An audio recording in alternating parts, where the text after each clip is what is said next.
The so-called controversy around Bang Si-hyuk's alleged fraudulent unfair trading has dominated K-pop business headlines for weeks now.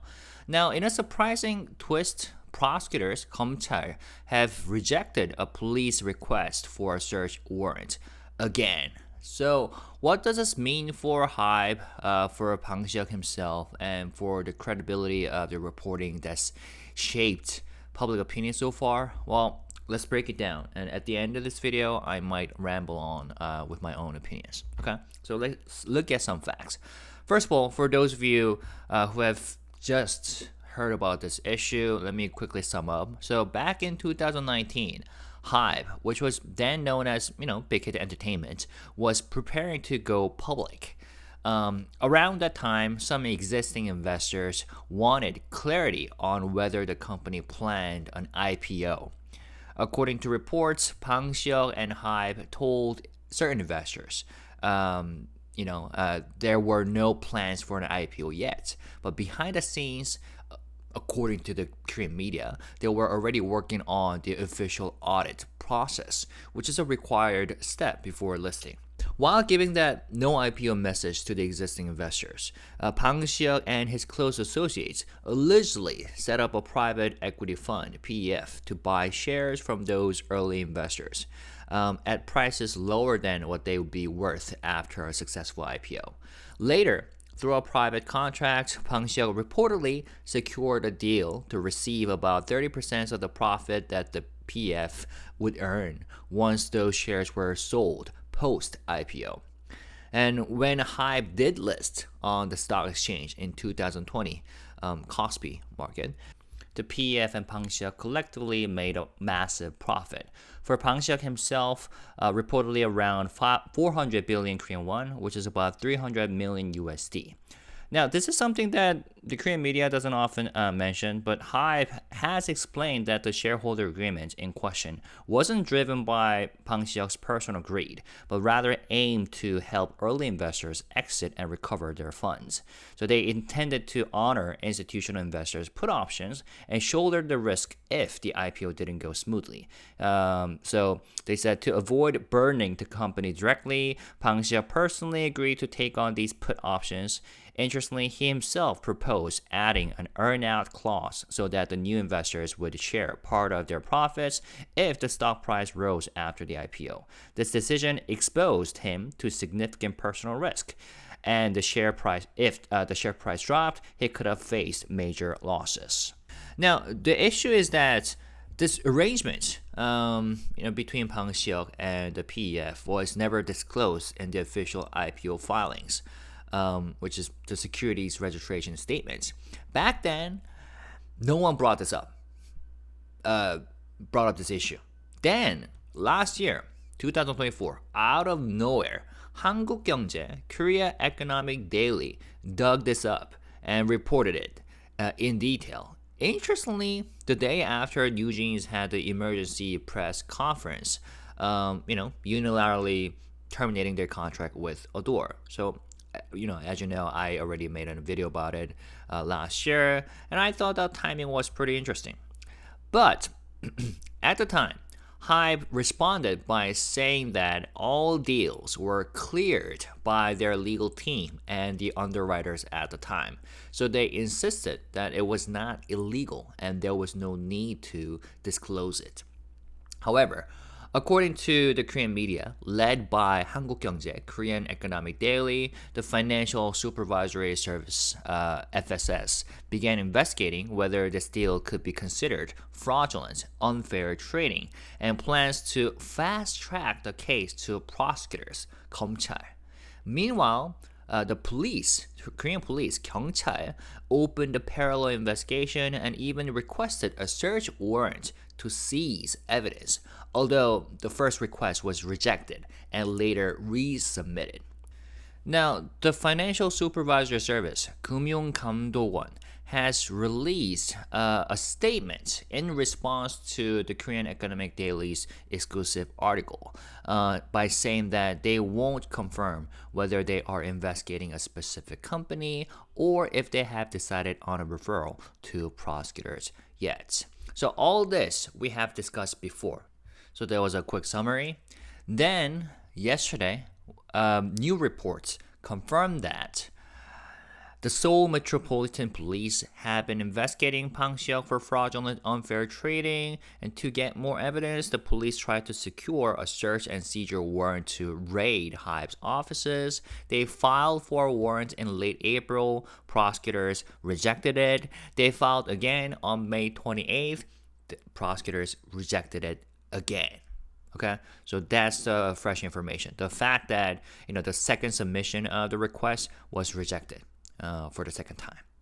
Now, under Korean law, the prosecution must approve police warrants for such raids. The fact that they rejected it twice means that they see weaknesses in the evidence or legal grounds. So, what does this mean? Well, first of all, the police clearly believe that there's wrongdoing, but prosecutors are the ones who have to argue it in court. So their back-to-back rejections signal that proving intentional fraud, especially in the gray zone of private shareholder deals in a private company, is not straightforward. And Korea's Capital Markets Act punishes deceptive behavior that misleads public investors or manipulates stock prices. But these were private contracts in a private company at the time. So it's hard to prove criminal fraud unless you show deliberate lies with malicious intent that directly distorted the market. And also, while the headlines keep shouting Bang Si-hyuk might face life in prison, like 무기징역, the actual legal traction is pretty slow. So without a search warrant, police can't forcibly seize internal HYBE documents or communications. So they would need more whistleblowers or rock-solid evidence from inside the company. Now, let's talk about 한국경제, Korean Economic Daily, and a specific reporter named Cha Jun-ho.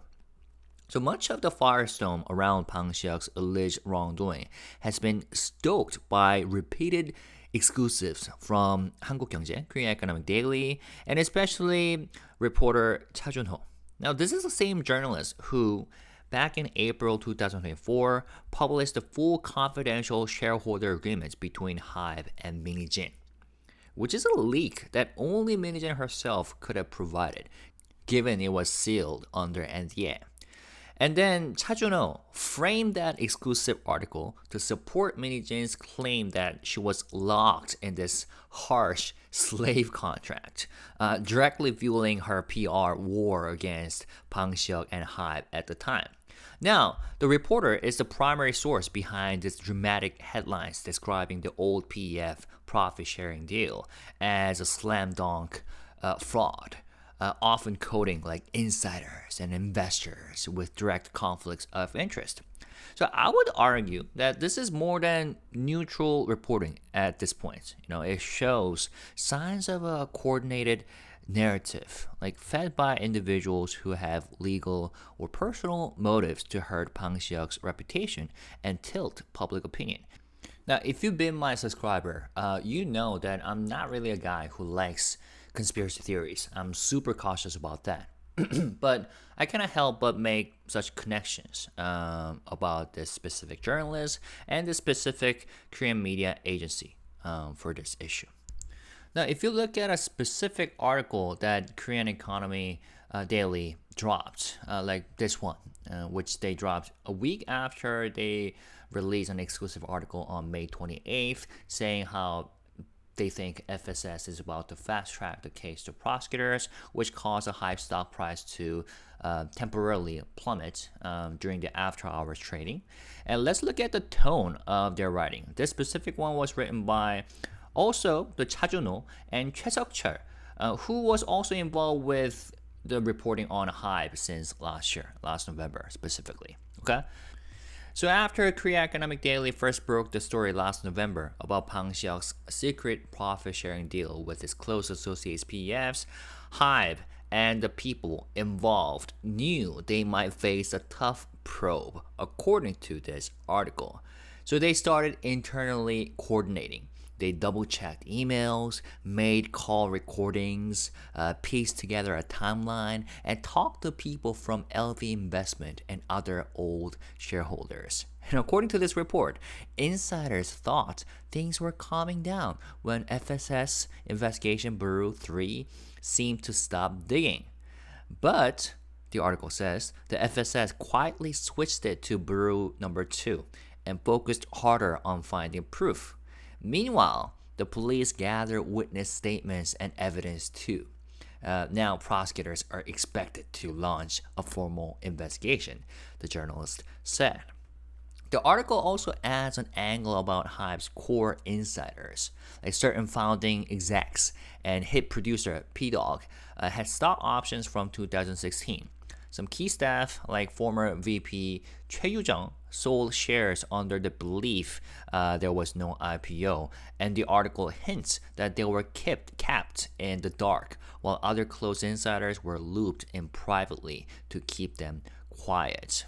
The piece also dramatized that the insiders who made big money off this plan later fought over how to split 200 billion Korean won among themselves, and they coordinated their stories as the probe heated up, according to this article.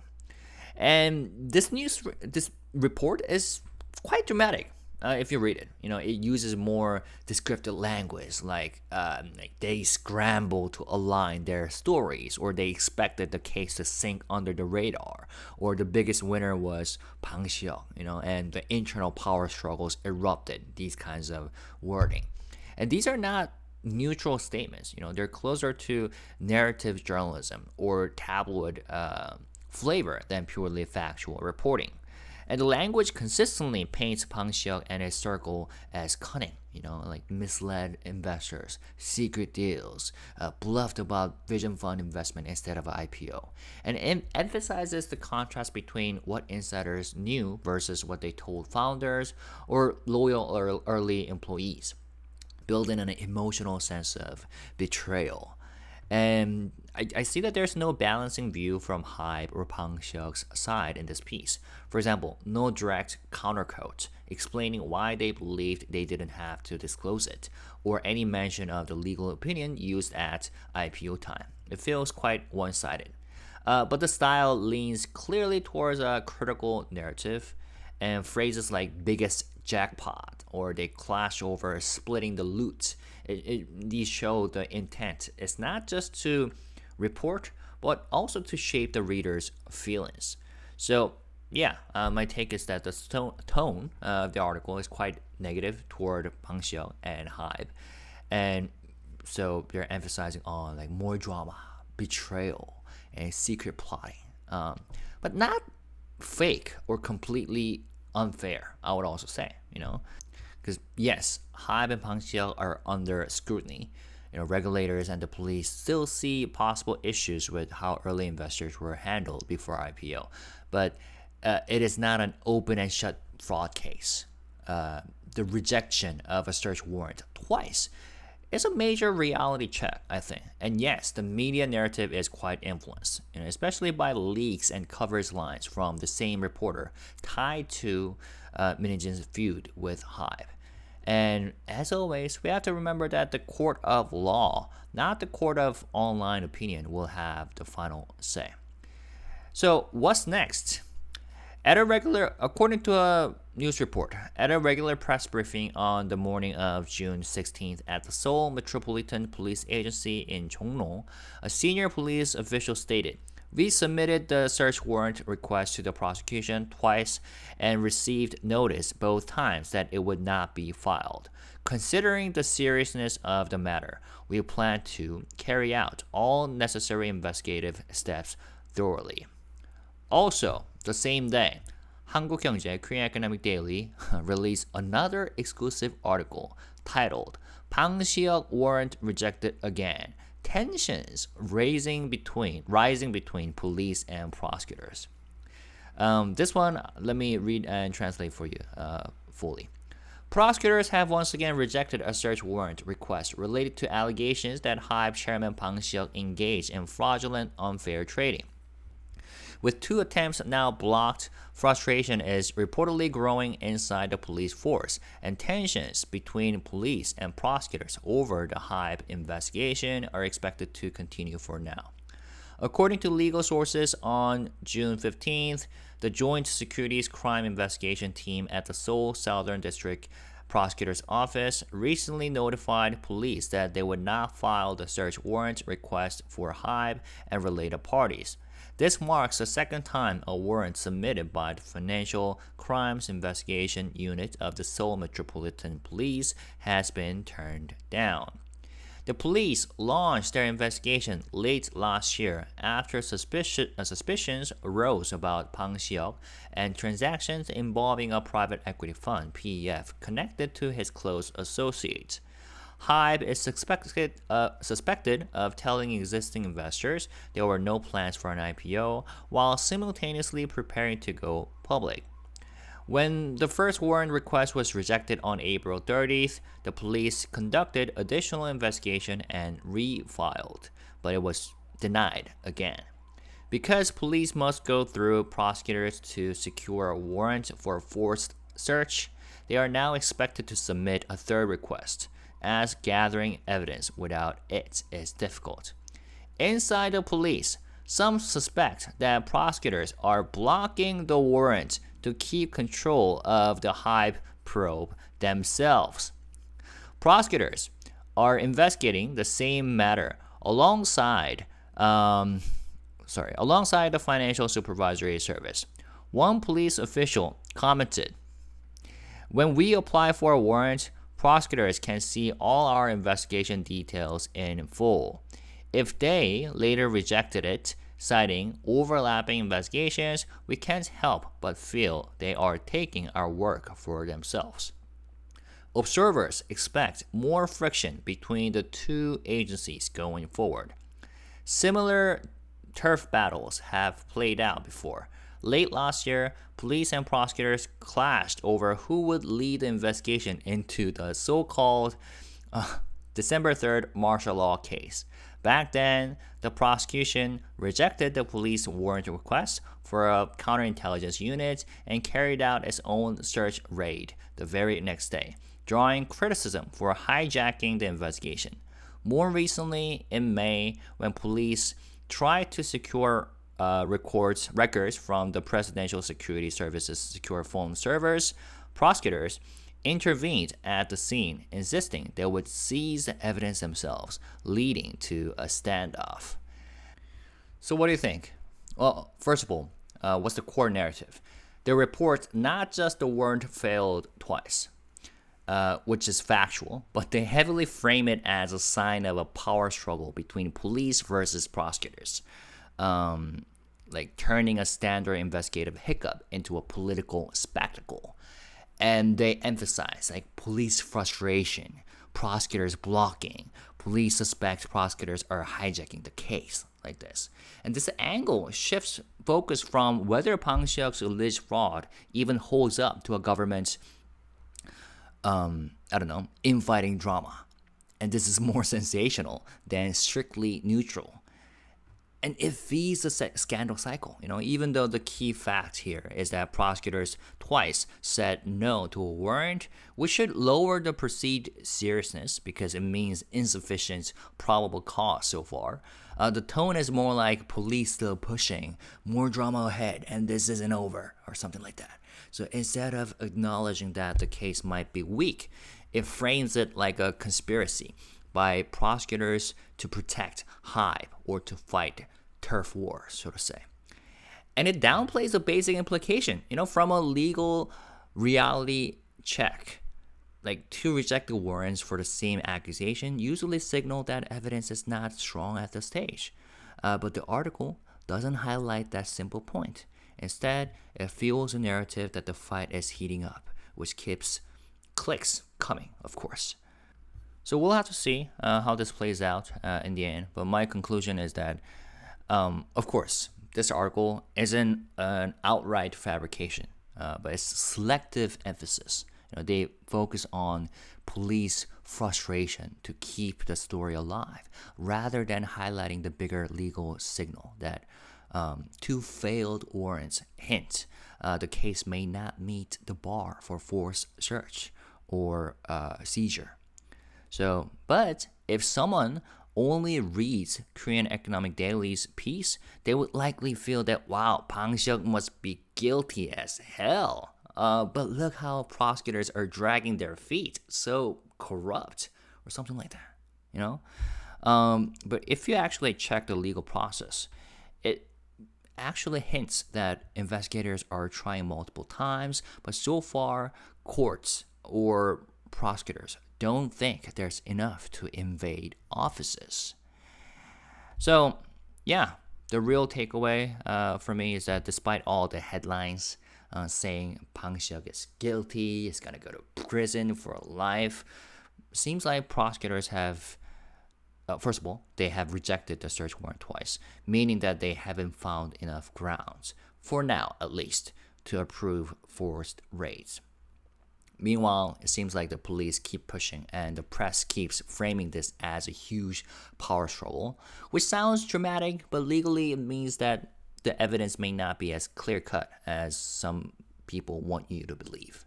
So let's always remember that, a rejected warrant usually means not enough probable cause at this time.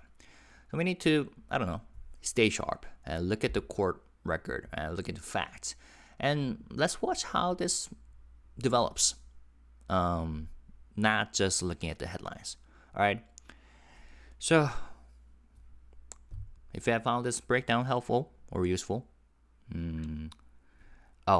if you have your own opinions, and if there's anything that I was wrong about, if there's anything that I missed out, please feel free to add comments.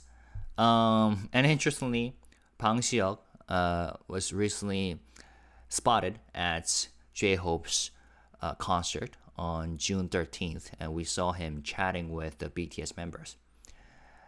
And what I'm looking forward to is these legendary figures working together to produce another masterpiece to celebrate the 12th anniversary of BTS and also 10th anniversary of Hwayang Yeonhwa, the most beautiful moment in life.